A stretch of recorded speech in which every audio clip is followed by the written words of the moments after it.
Now tuning in to Earbud Media. Audio for everyone.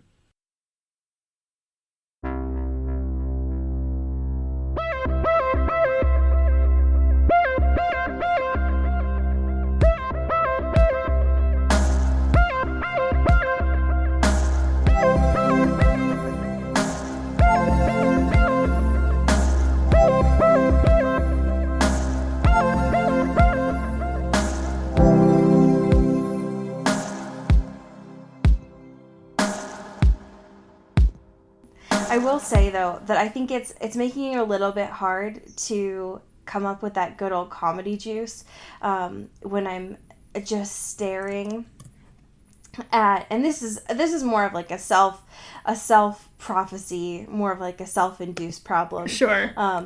But for some reason, I keep trying to exit out of our Twitter, and it's not working. Like, the tab is just frozen.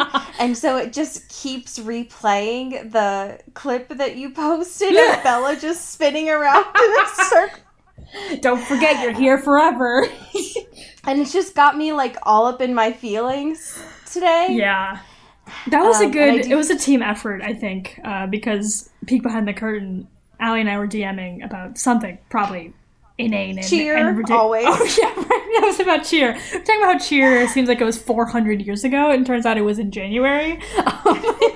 It was less than 3 months ago. I literally can't handle this information right now. I need you to stop. Rip my eyeballs out. But like, faced with that terrifying thought that was only a few months ago, Allie sent me that gif of Bella swirling around in an existential loop. And I was like... The only ones, by the way, that exist on Twitter and, like, apparently on Giphy are the blurriest, like, 260p gifs, it was by bad. the way. I couldn't even find that one through Giphy, and I'm like, fuck it. I have a joke in my head, and I think it'd be funny. And I it's not worth it, but I will screen record the first minute of that scene. God bless. Put it into Photoshop, make sure everything's all right and beautiful, and then upload it for this joke. And it was, you know what? It worked out pretty well, so it's okay.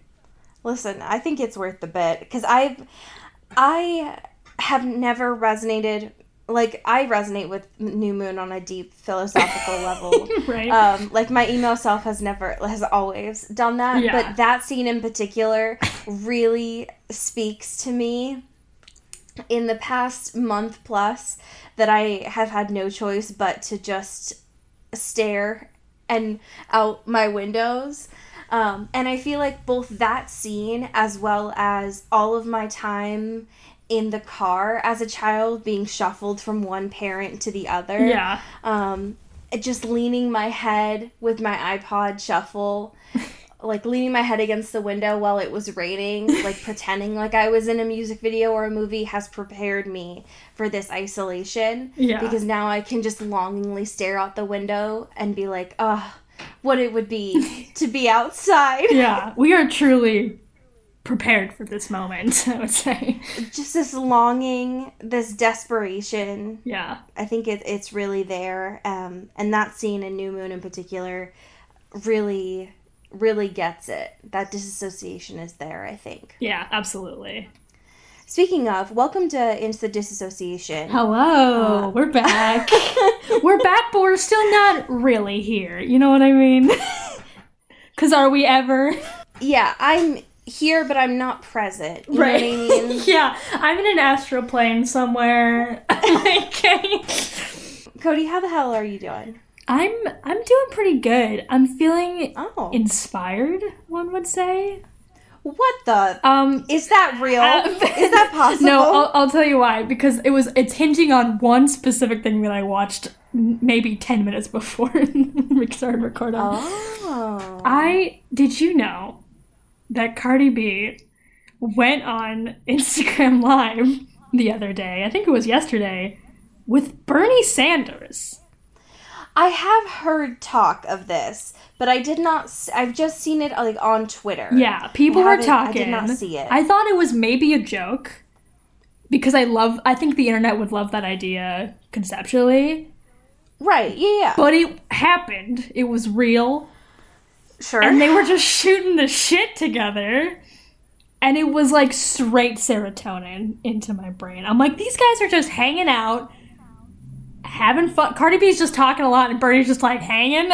Just being like, yeah, just he'll do a head nod sometimes. Or he'll just be my God. quiet.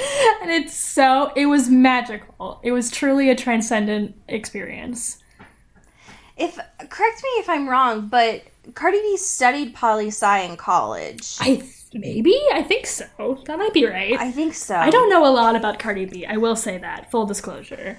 She does make hits. Either. I will say that. I do not. That is. I will say that's not my lane. That's not right. Sure. That's not me. That's also not my preferred genre of music. I'm not a rap connoisseur. Sure. My preferred music is mostly just the Twilight soundtracks, honestly. But I did see talk of that on Twitter, and it did look very powerful. Yeah. I also saw some of the behind the scenes photos of people having to tape Bernie's iPad up, which really was really powerful to me. It's so good. I'm like, this is just put this in the history books, you know? Yeah. This is a moment. I think it's really powerful to know that politicians, they're just like us, you know? Or at least just like, you know, very high profile celebrities. Right, exactly. But I love it. I'll watch that shit literally whenever it happens. If I get a notification for it, I will turn everything off for that. I do love that. And it's nice to know. I feel like, here's what I'll say. I don't need the people I know to increase their IG Live stuff. Because if I want to talk to you, I will. Yeah, I'm not going to get in the chat to say hi. Right, exactly. And I think that a lot of the reasons why I don't watch people's IG Lives or just their stories in general is because I just don't want to be the one person that watches them. Yeah, for sure. I don't want to be that one person, like, in the room. Yeah. But I do think that it's nice that people are going to spaces that a lot of people congregate to, which is cool. Yeah. So I love that. Less increased Zoom meetings, just more IG Lives for people that I actually care about. Yeah, I think that's a fair trade. Yeah, because I have noticed that my job and my boyfriend's job in particular, we're just having more meetings than we did when things were normal. Yeah. And that, we need to cut that shit out. Right. Listen, my guiding philosophy always, especially since entering somewhat of a workforce, has been, if a meeting can be an email, fucking send an email. Just fucking send the email, please God. Yeah, if the choice is between an email and you making me be on Zoom where you are gonna read off an agenda that's just a fucking email. Right. Send me the email. Yeah. Send me the email. Jesus Christ. Come on. Anyways. Things that are happening. Happy things that are good. One, this is non-Newtons related, but like fuck allergies for a real one. Yeah. And that's, non-Newtons related. That's just more like April. Yeah. Bad timing, just like, for sure. For real. Yeah, pretty rude. For real. It's pretty disrespectful. Love flowers, hate pollen. Same with summer. Like, am glad that it is light out until 8. Yeah. Don't like bugs. Right. So, sorry, Flick. Like, fuck them. So, good things that have happened for me this week. Speaking of digital collaborations between celebrities, I don't know if this was part of your side of Twitter, but everyone on Sesame Street got together this week. Oh my gosh. So everyone on Sesame Street got together and they did like Elmo gathered everyone up together for a play date, which was very pure. Yeah. Lin-Manuel Miranda was also joining the call Sure. because apparently he lives on Sesame Street. Yeah. Which fucking sure. He was cursed by a witch 40 years ago. He just lives there forever. And it was great to see one, like, my parents, Bert and Ernie, and like to see their faces and like check in with My them. two dads, Bert and Ernie. Like it was good. Like, they haven't been answering my FaceTime requests, but like I'm glad that like they are alive and well and have enough toilet paper. And then also to see the love of my life Count is like doing fresh Oh my God. at the top of the Zoom level, like really great there. Jeez. And then just a little like history lesson that I shared with Cody this week, just to like I think that you all could probably enjoy this too. For some reason, this started to like get brought back up into the Twitter conversation, and this just like really warmed my heart this week. Is a reminder of how engaging and truly buck wild Hilary Duff's choreography is. What a blessing. What a reminder of just like how formative Hilary Duff was to my adolescence. Yes. Let's talk about it. What I would give. But also what I'm realizing as I did a little bit of a deep dive this week is realizing how much she did not enjoy dancing or like dancing. Yeah. And yet she was this like Disney Channel star, like did the damn thing. Yeah. I think they definitely like overcompensated with the fact that she was like, I will not learn anything for you. Like, I can't do it and I won't do it. I'll sing my little songs, but you gotta just dance around me. Right. And boy, did they. And boy, did they. It was like performance art. They were just like moving their bodies in like a chrysalis, like it was gorgeous. And they were all just like, but I think obviously the star of the show here is when every male dancer on that stage, which there were quite a few of, like 6 of them, like went on the ground and just started rolling on the floor.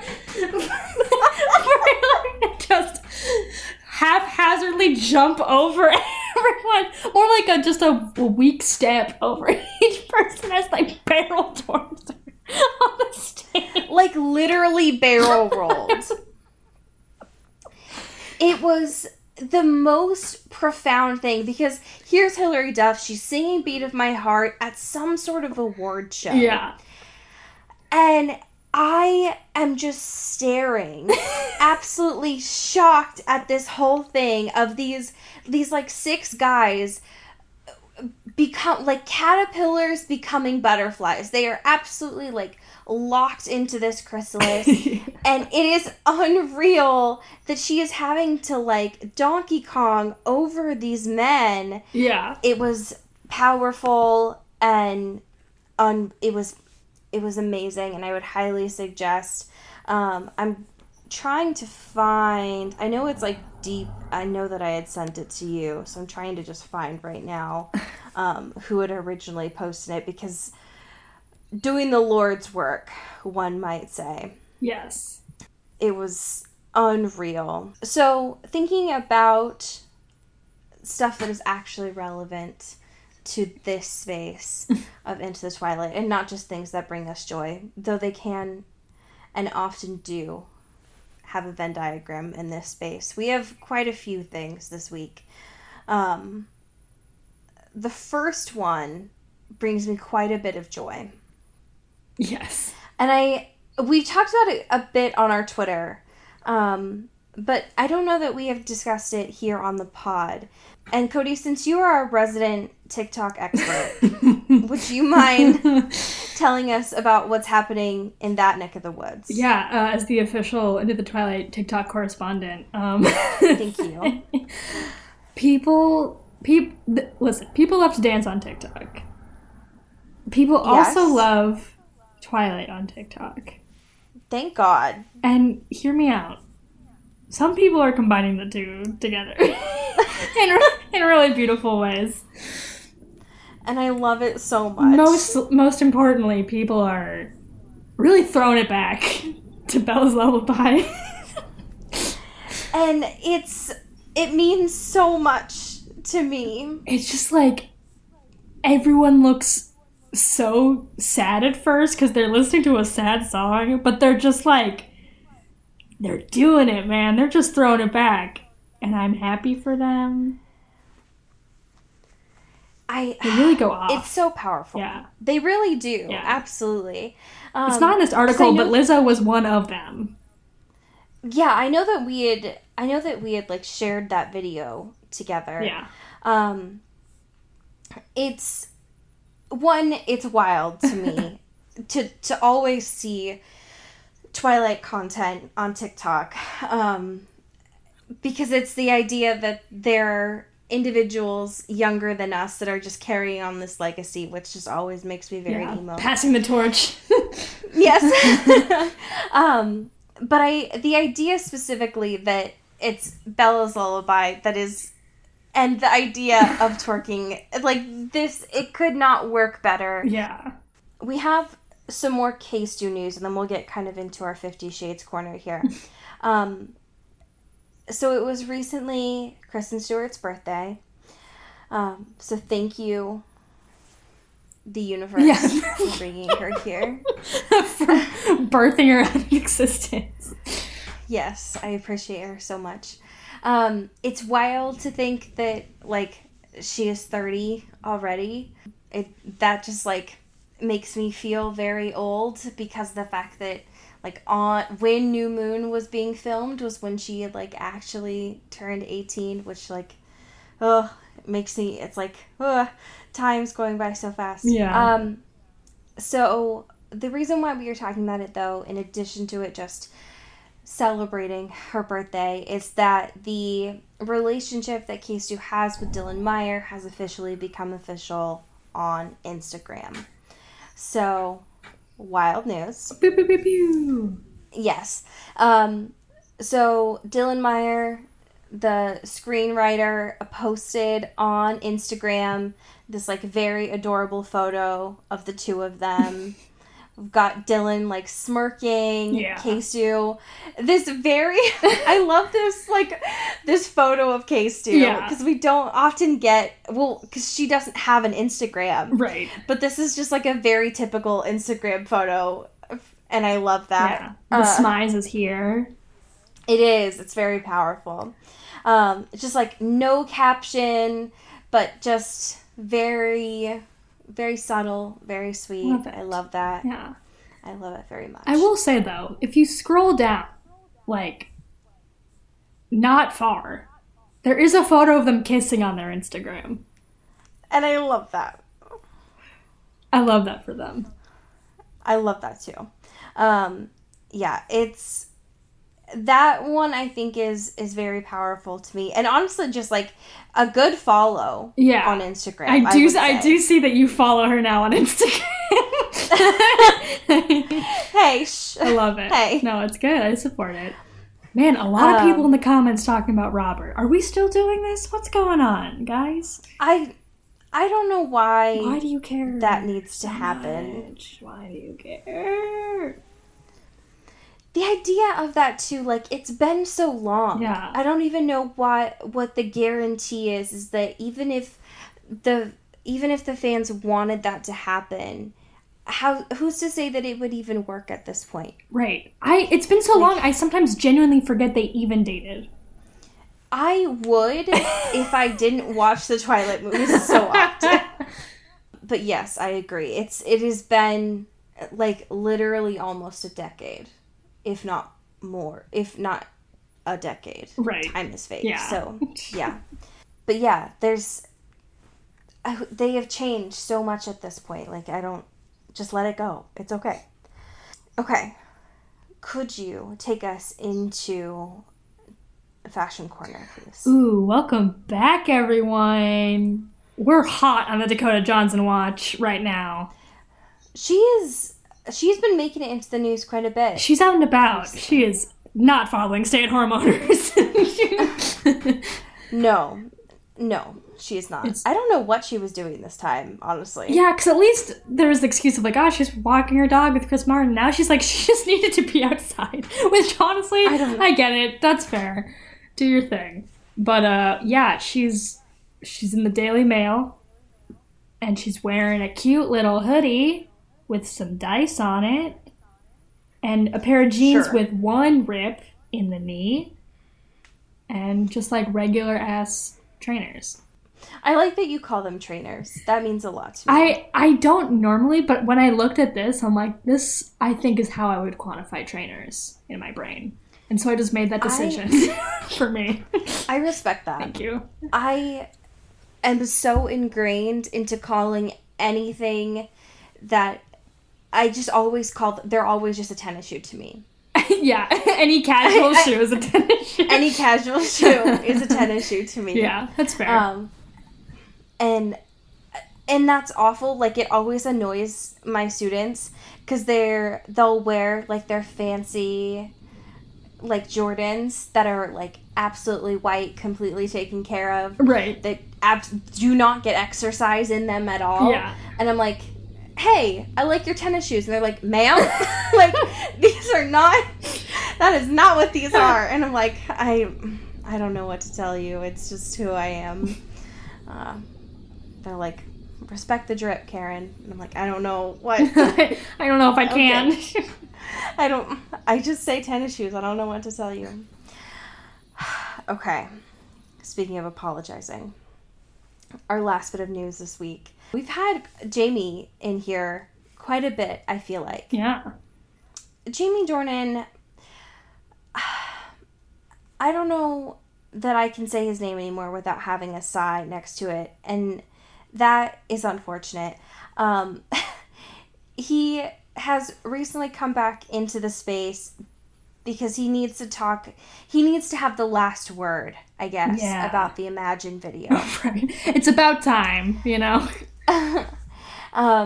Apparently he went on to a podcast, I don't know whose it is, the Tea With Me podcast. Jamie Dornan was on there, and essentially the Imagine video got brought up, and he was like, listen. Kirsten Wiig asked me to do this. I guess they were in a movie together last year, which I don't know what movie that was. But yeah, I have no idea. I don't know either, unless it was Trolls. Oh, maybe. Yeah. Maybe, but sure. Yeah. And so they had each other's contacts, they knew each other, and that is how he got, I guess, kind of roped into doing the Imagine video. Since at the time, I guess, he wasn't on social media, he didn't know that the reaction the video had received was less support and more just, like, absolute memes at that point. And so afterwards, when that reaction had come out, Kirsten Wiig's response was just one of sorry, which seems about right. Yeah. Cody, when you had sent this information to me, you had mentioned some information about a toilet. Did you want to add that? You make it nugget of wisdom so more incriminating. So this is like a treasure trove of an apology / basically just like fuck this project, actually. Yes. It's so beautiful because none of these people have anything to lose, obviously, and especially Jamie Dornan. Jamie Dornan doesn't give a shit. He didn't give a shit doing this. He didn't give a shit anything. So he's like, yeah, I'll talk shit about this. I don't care. Why not?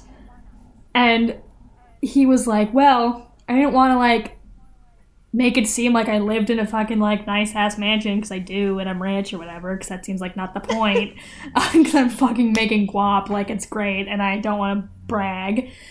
So I filmed my part of the Imagine video on the toilet. Yeah. In my bathroom. You know, it'd be like that sometimes. On the toilet. You know, when you need to multitask. I'm quite aware of that whatever I was doing to make it normal. Right. By sitting on the toilet. He just needed to humble himself. Right. It's like I gotta bring myself down to the lay people. Right. To the peasants. You know, and they're going to be watching this on the toilet, so... Right. And that's fitting, I might as well just film this on the toilet, so we're all just, like, in this together. If you watch it on your toilet while he's on his toilet, you just become, like, tethered in some very terrible way. Oh, God. It unleashes, like, a magical connection. Maybe. I don't want to be magically connected to Jamie Dornan. And no, but that's a curse, and you made that choice. How awful would that be? Of, like, there are probably so many middle-aged women that would give anything to have a sort of, like, special connection or, like, talk to Jamie Dornan. And then for them to be found out and, like, have a witch's curse that they can only talk to him while on the toilet. Ooh, I would watch that short. Yeah. That's some bullshit they'd put on Quibi, you know? Yes. Should we get into this fucking section of chapters for this week? Oh, man, I guess we gotta. Listen, folks, here's the thing. I know I keep being like, this is the week. We're gonna meet Love. We're gonna meet her brother. Yeah. It's all smooth sailing from here. And that's saying something because Love and 40 are not smooth sailing. But I feel like at this time, I keep getting cock-blocked from Joe's fucking inner monologue. Yeah. He's like, I'm going to take you on a long journey, okay? I'm not going to get you right to where you got to be. We're going to meander a little bit. But we'll eventually get there. But it's going to take a little more circuitous route to get there. This is like... like, we're just edging right now, is what's happening. But I hate it, though, because it's not, like, cute, sexy foreplay edging. No. It's, like, mansplaining, monologuing kind of edging. Right. It's like, you came 30 minutes ago. Can we please just hurry this up a little bit, my dude? Yeah, like, you're still talking, but I'm playing a game on my phone right. kind of thing. Yeah. Like, Joseph is an unskippable ad of dudes. Oh, my God. And I hate that. Yes. He is every one of those, like, Spotify ads that just sounds like a blender being, like, they're so loud and so unsexy. At least from what I remember. It's been a minute since I've not paid for Spotify, because I think it's worth some it. of the Spotify ads would get, like, a little bit, like a little bit smooth and they tried, and jazzy. But it was bad. It was always bad and embarrassing. But then there were some of them that were just kind of like a fork in a fucking a sink disposal. Like, and it's like, I'm just trying to listen to like Possibility by Likey Lee right now. Can you stop? I'm just listening to rain sounds on Spotify. Can you just not? Is this soothing? Are you soothed? Hey, I'm sorry. Are you soothed right now? What if I put in a wind turbine? Is that cool? You like jackhammers? How about that, huh? You like jazz? You like jazz?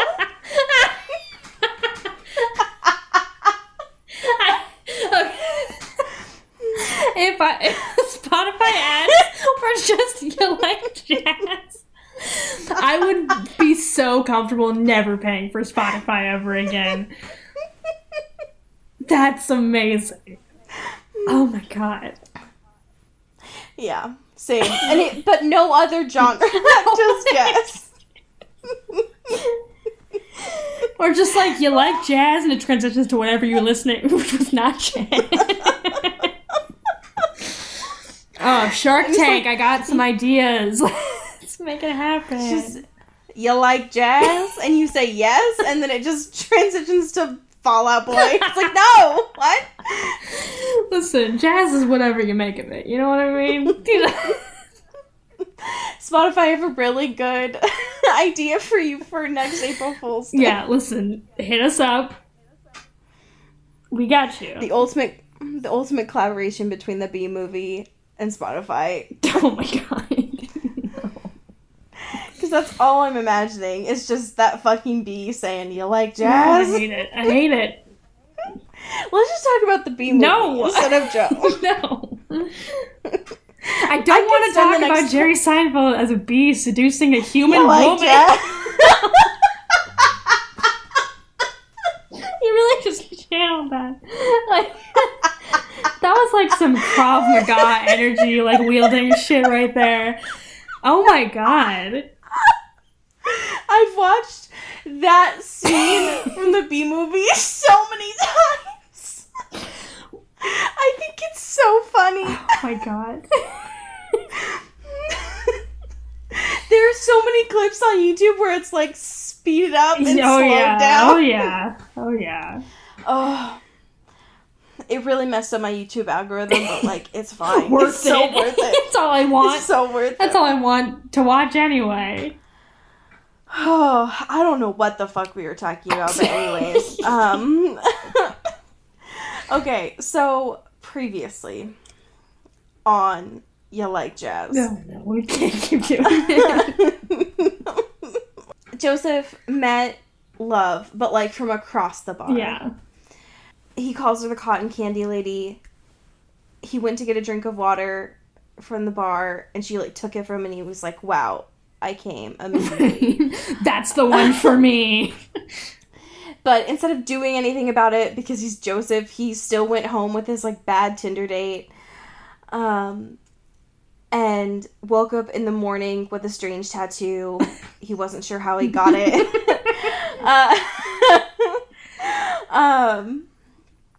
But he had like 16 texts from fucking Calvin being like, what's up, dude? Amy showed up. Has that fucking book you wanted. I got your dumb book. Do you still want it? Lol, JK, worked out a deal. It's all great. And so Joseph, super hungover after this really bad date, one shoe on, is just making his way to work. And so chapter 11 starts. And we find out immediately afterwards that Calvin is a dumbass. Yes. Bless his heart. He has no idea what he was talking about because he did not end up purchasing a book from Amy Adams Singular. He purchased a screenplay. Bum, bum, bum. And Joseph has said the whole time he was looking for a classic book. Very expensive old book. Not a tattered, paper-clipped copy of a screenplay. Yeah. Very strong difference here. Anyways, Calvin is like, whatever, dude. Like, you need to juice fast. You need to listen to this Comedy Central bit. You need to just, like, chill out. And Joseph wants to wring his neck and is super upset. He's watching Fast Five on the TV at work, crying about it, because that's what this Joseph does, is he watches Fast and the Furious and he cries about it. I do love this character trait and none other. I would like to see it in the show. I think Penn would do a great job. I think so too. I think that it's one of the only endearing things I think about Joseph is that all he wants is to have a group of guy friends and call them the crew. Yeah. It's very interesting to me. Yeah, I respect it. I think so too. There's still a lot of talk about Calvin and his pitch about Ghost Food Truck, which I could not care less about. Yeah. But finally, as Calvin is leaving to go get food, he has said for about the 5th time to Joseph to finally watch this 2-minute clip of Henderson on his comedy special. And don't you hate it when someone just gives you their iPad? It's like, dude, you're gonna love this. You're gonna love it, dude. It's so funny. You're gonna crack up. You're gonna love it. I mean, thankfully, Calvin didn't stand over his shoulder and make him watch it, I guess. Oh my god. But sure. So, Joseph finally does. It is very wild knowing Henderson and, like, actually knowing the comedian that Caroline is imagining in this scenario. Yeah. It helps a lot. But all of Henderson's set for 2 minutes, I guess this clip of his set, is about his current girlfriend, who exactly is Amy Adams singular.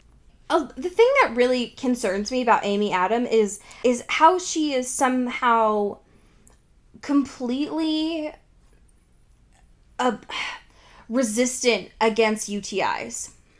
Yeah. Is she just like blessed? Is she #blessed? I just don't understand how you can stick this super fruit up your vagina and you're fine, but like whatever. What is it with everyone from every book we ever read where there's always some affliction with putting food stuff in your vagina? I don't know, but y'all need to knock this shit off. You're gonna get something. Maybe a yeast infection? Maybe just a really bad time. It's gonna be yeast, it's gonna be a UTI, or it's gonna be something, and y'all need to knock it off. Knock it off! Come on. You deserve better. If it's just... Even if at the lowest, it's just stained sheets. Right. That's like $50. Yeah. Right. If you want like, all right, maybe it's like $30. But like still, it's going to add up if you keep making this habit. If this is your knock thing. it off. Stop. Relax. So knock it off. Come on. And like, stop. Anyways, so fucking Henderson's whole bit is that he's like trying to have sex. She's sticking blueberries up her vagina. As you do. As you'd be like We've that, all been and he there. can't have sex, ladies. And he can't have sex with her because Amy Adams singular wants to watch Henderson's set on the TV in this story, and so he's being cockblocked by himself. Which is like, wow, are you ever so famous? Ooh. Anyways, it's awful. And Joseph is like freaking out because he's like, oh my god, he said, love you, Amy, in this thing. It's so her. It's her. And so he freaks out.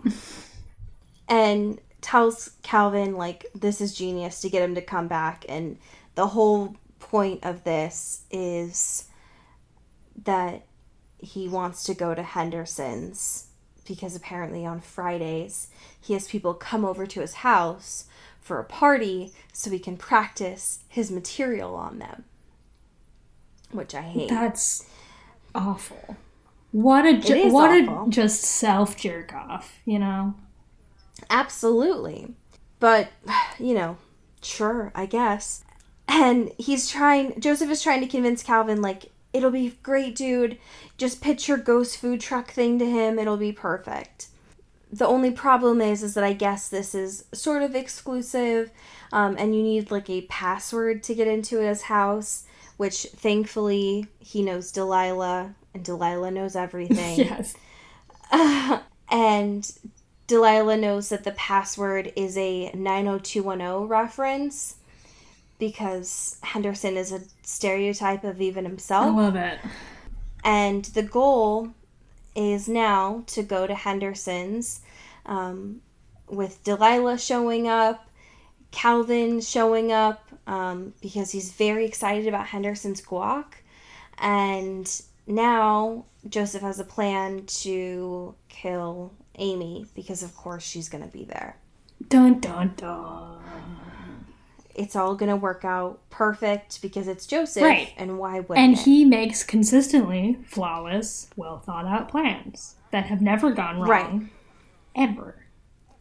Right, exactly. Because he's really good at crime and murder. Yep. And crying. And crying. Too Fast and the Furious. Yes. Yeah. Yes. Yeah. So chapter 12 starts, and you know, fellas, when you're going to a party, the only thing that you need you can't show up empty-handed. So you have to come with a reusable tote bag. Obviously. But you can't fill it with any sort of alcohol, any sort of drinks, any sort of snacks. That would be too predictable. And that's not who Joseph is anymore. Not the Joseph in LA. Yeah. I'm a new man. So he goes to Home Depot to get his party supplies. Okay. Where he fills this reusable tote bag with rope, a Rachel Ray TM knife, Uh-huh.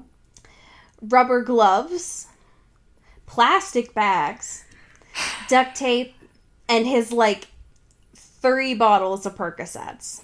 If anyone so happened to do a peek or a glance in his general direction, they'd be like, hey, that guy's gonna murder someone.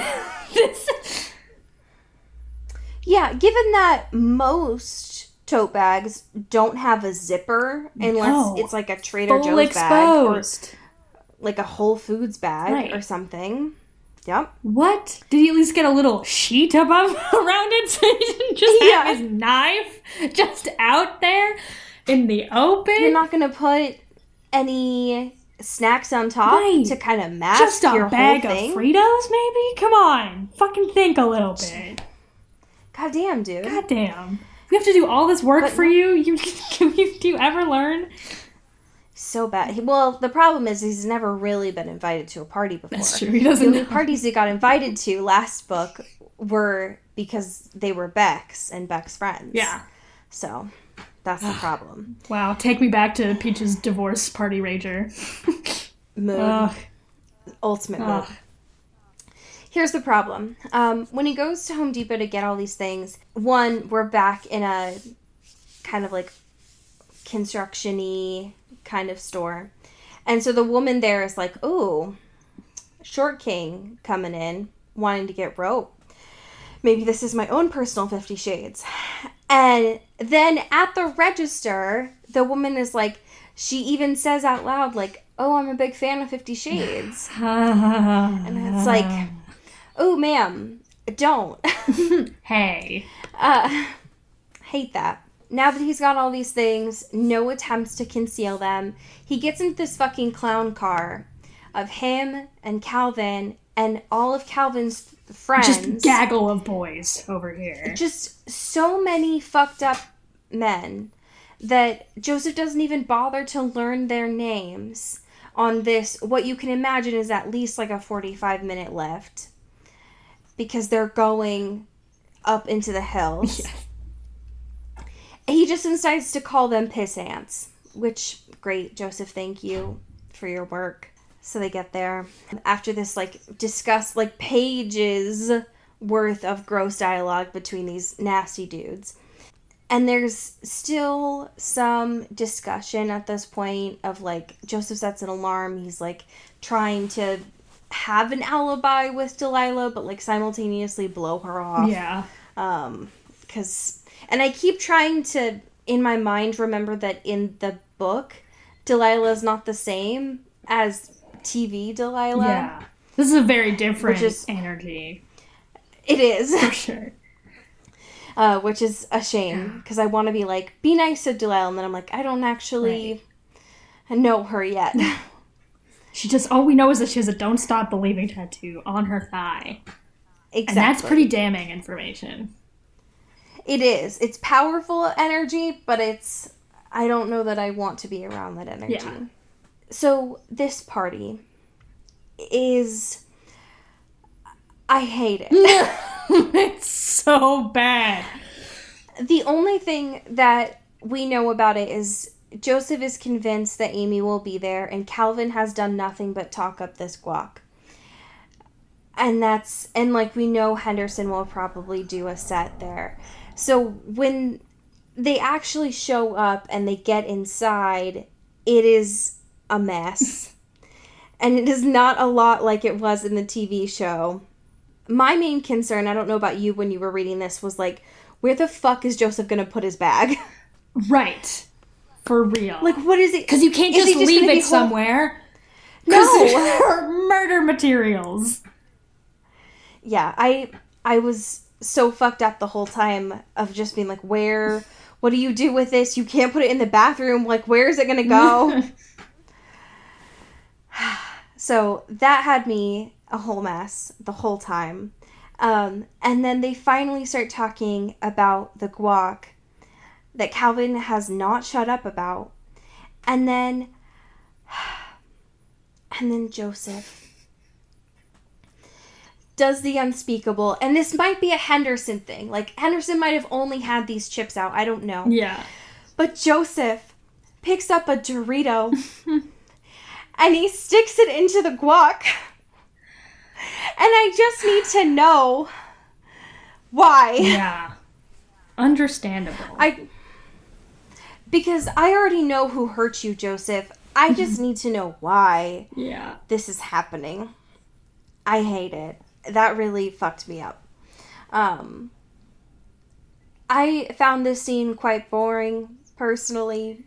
Yeah. It's just fucking Crystalia being like, oh, let me talk about my fucking girl, dude. You can't tell her because she's not here.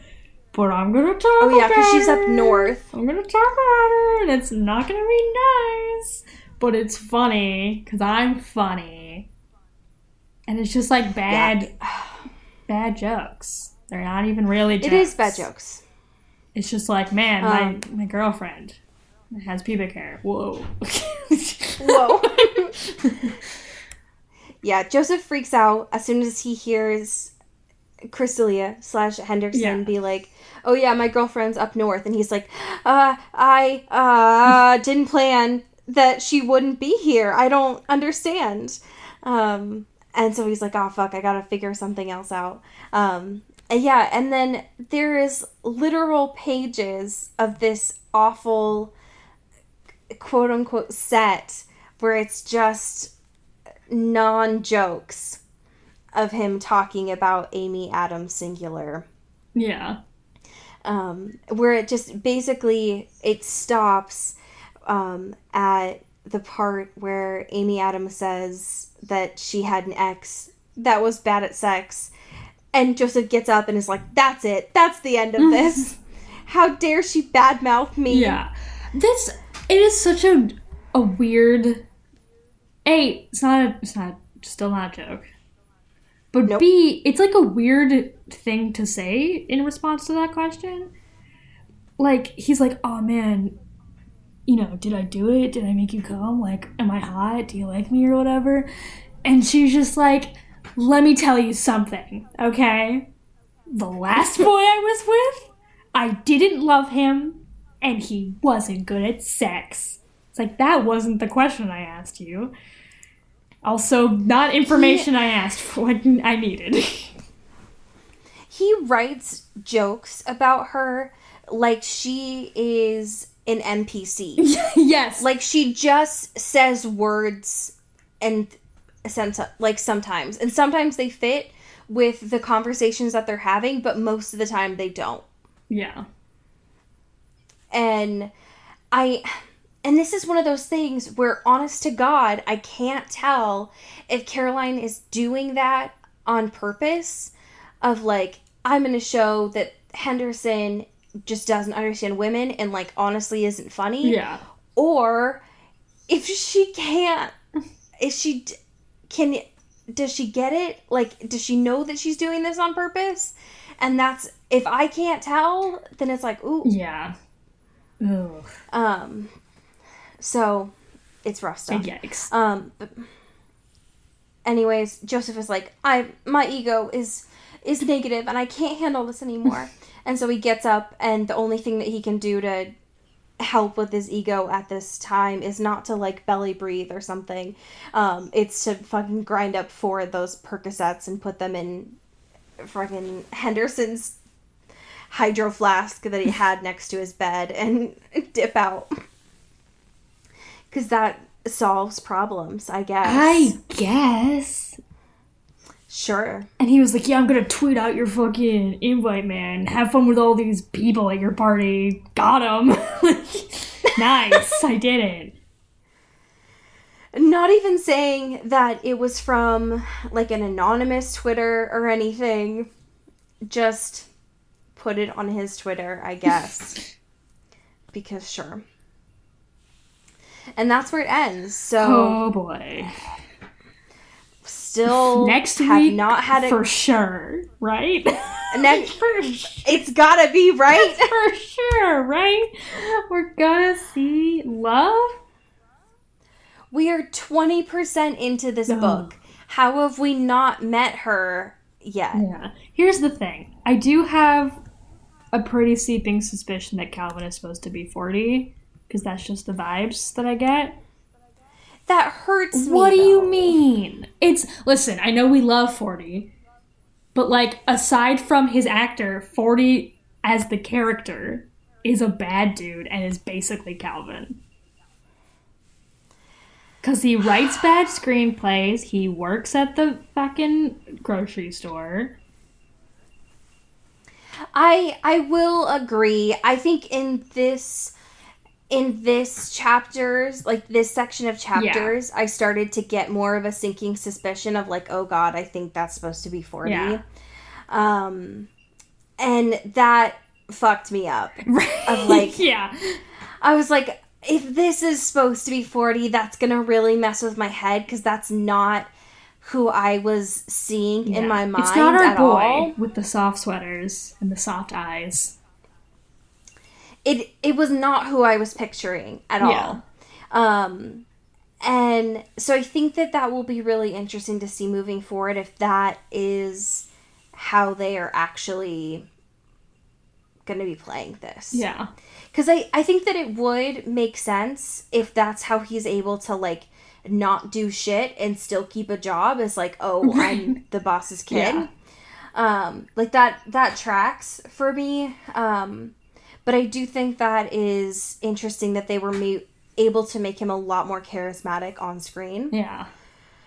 Than he comes across in the book. Yeah, understandable. Very interesting. Love it. But yeah, so next week, chapters 13, 14, hopefully, fucking Christ, we meet love at some point. Oh, maybe. Maybe. But until then, we have so many amazing patrons to thank at this time. Beep, beep, beep, beep. So many. Yeah. And we've got a couple of BuzzFeed quizzes. As a treat.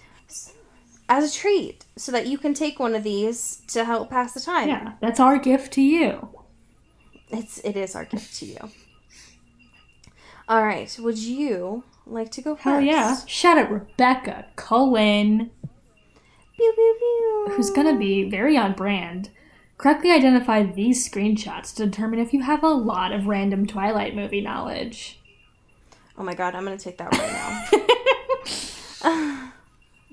All right, shout out to Elizabeth Swan. Ooh. Who's gonna be... Yes. Can you guess the iconic Mean Girls quote from just a single picture? Ooh. I love it. Shout out Amy Taylor. Pew, pew, pew. Who's gonna be... Which Zoom call would you join in the office? Oh, shit. Truly the most harrowing dystopian shit I've seen. Honestly. Post this. That's fair. Uh-huh. Shout out to Mulch Gray. Ooh, Mulch! Who's gonna be...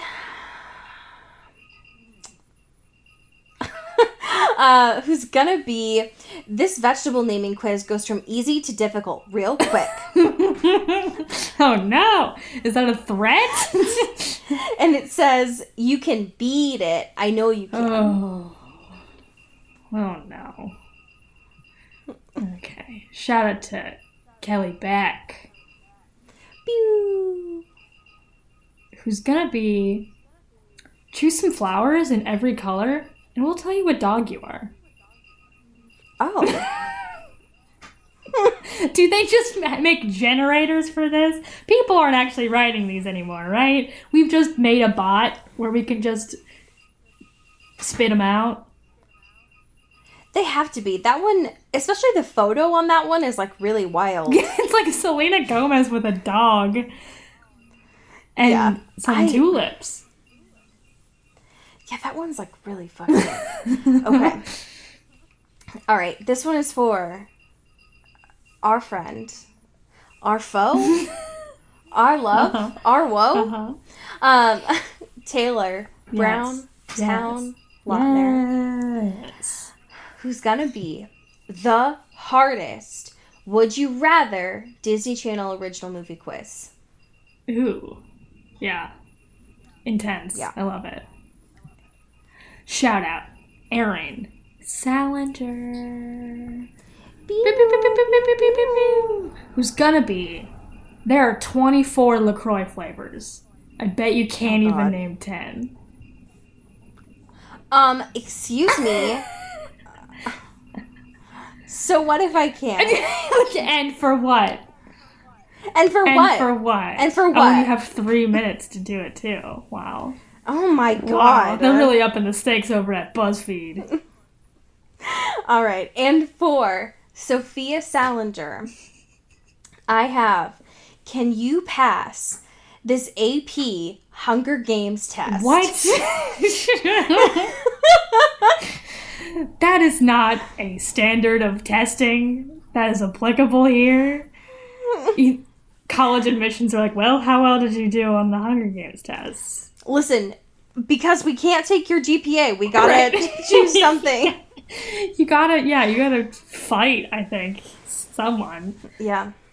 Can you choose your quiz, please? Yes, of course. I did. Thank I you. found another one post-clicking on this LaCroix channel, and it really speaks to me.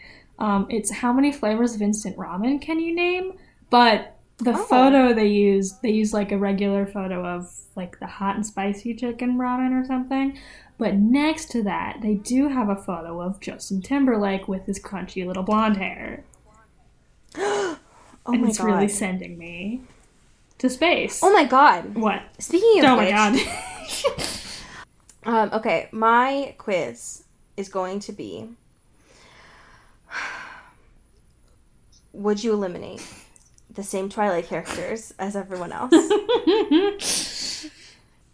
I have a fan fiction for you. Please. What if one of these times I just don't? You know, you do say that a lot, but you never actually don't do it, so... You know what? What? One of these times I'm just gonna read like the fucking Thong Song lyrics to you. Just leave me high and dry. Yep.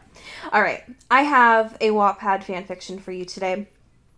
It was written by the user Frozen Yogurt, and it is titled 50 Shades of Divorce. The summary is, it's been a few months since Anna and Christian have gotten married. When Anna finds out that Christian's cheating on her and returns to his old lifestyle, she is done and wants to get divorced. Anna goes through the hardest decision she has ever made in her life, and she's not sure if she's ready to give everything up at the same time. Damn. This is from chapter 1. Hello? Okay. Alright. This is from Anna's point of view. I have to get into my, like, Dakota Johnson voice. Wow. Which is really, like... In this movie, it's, like, a little bit snoot, too. Alright. I wouldn't consider Olive Garden to be the most romantic place for a date, but if it meant being with Christian, I would do anything. I was almost done with my spaghetti, which I didn't really want anyway. Christian could tell what I was thinking, so he pulled something out from his pocket. Open it, Anna. I opened the box, which revealed the most stunning diamond earrings. Oh, they're beautiful, I said. Of course, they weren't as great as the bracelet he bought for me for my last birthday that resembled our vanilla relationship, but they were still amazing. Oh. Just as I was about to thank him, Christian pulled me close to him. He looked a little bit nervous, as if he didn't know what he was going to say. Anna, He didn't get to finish his sentence, because he put some money on the table, pulled my arm, and took me out of the restaurant. I was going to say something, but I couldn't, because he put his lips against mine for a nice, salty kiss. Literally, he had a couple grains of salt on his lips from the food. End scene.